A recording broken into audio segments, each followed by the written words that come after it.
узмацніць ціск на рэжым Лукашэнкі і не дапусціць абыходу санкцыяў. Галоўная тэма сённяшняга паседжання каардынацыйнай рады ў Варшаве. Падчас слуханняў узгадалі і злачынствы, што здзейсніў рэжым Лукашэнкі падчас знаходжання ва ўладзе. Ды агучылі канкрэтныя захады, што дапамогуць прыцягнуць яго і ягоных хаўруснікаў да адказнасці.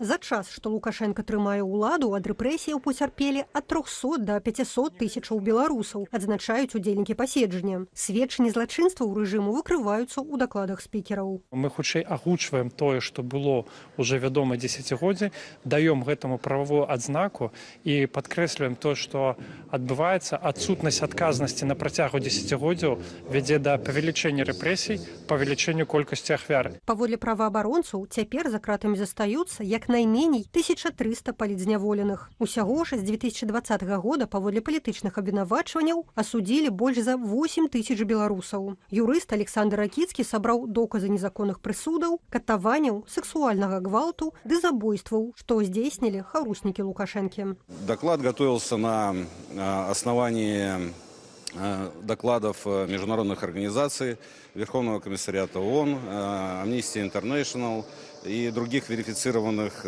источниках, которым можно доверять, и информация уже прошла какую-то верификацию. Гэтае сведчанне ўзмоцніць зварот Літвы ў міжнародны крымінальны суд. Раней урад гэтай балтыйскай краіны звярнуўся ва установу заклікам прызнаць Лукашэнку вінаватым у рэпрэсіях супраць беларускага народу.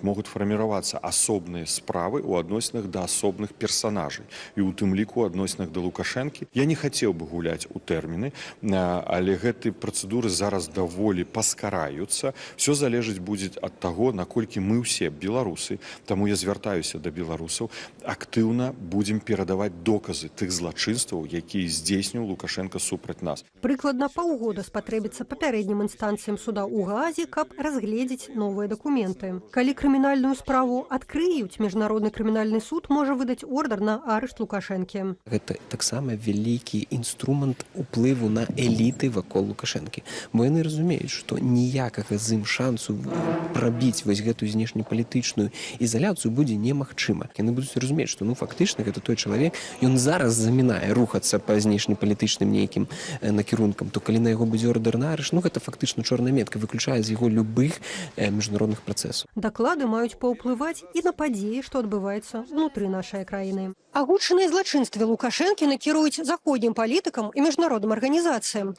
На думку удзельнікаў паседжання, яны стануць важным унёскам у справу непрызнання вынікаў прэзідэнцкіх выбараў, што маюць адбыцца ў Беларусі ў нядзелю 26 студзеня. Кацярына Гардзеева, Белсат.